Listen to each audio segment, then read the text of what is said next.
Hello, this is my Tinkercad circuit for fading LED.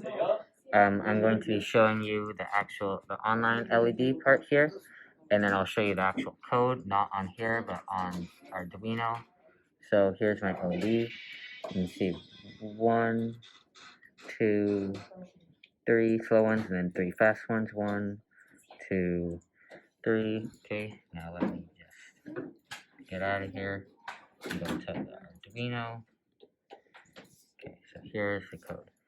So you can see at the very top we have initial brightness. So it's exactly what it sounds like. It's the brightness, and it starts off at 0 power. Same step as before. Void setup, pin mode 11 output, void loop, blah blah blah. And we have this new code here for brightness. So our brightness is going to start at 0, and it's going to build up to 225, and it's going to count at 40 with a delay of 30. And the analog right there, just to show you, for 11, and yeah.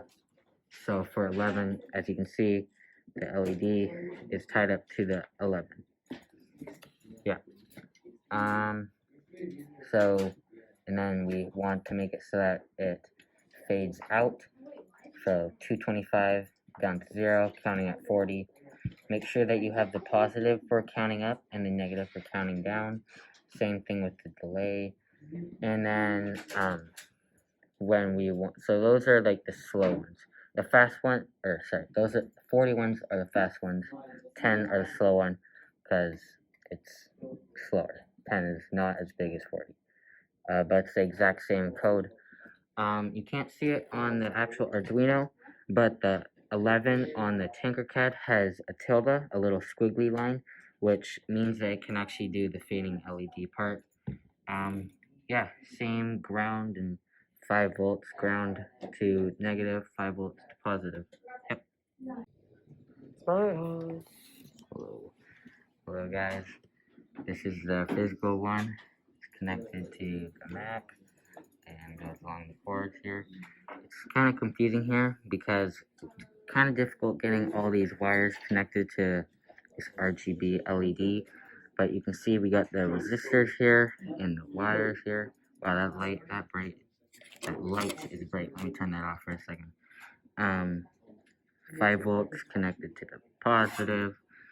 So the ground is connected to the negative. And remember that the ground can be connected anywhere to the negative because now it stretches along this whole path here. Yeah, you got this negative wire here connecting to the cathode. Yeah.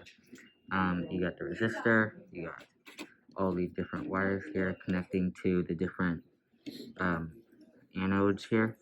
And again, make sure you have the resistors there so your light bulb doesn't blow up. Let me turn on one more time. There you go. So 1, 2, 3, 1, 2, 3, 1, 2, 3, 1, 2, 3. That light does look like it's blue, but that is white. Yeah, and you can see that it's not purple anymore.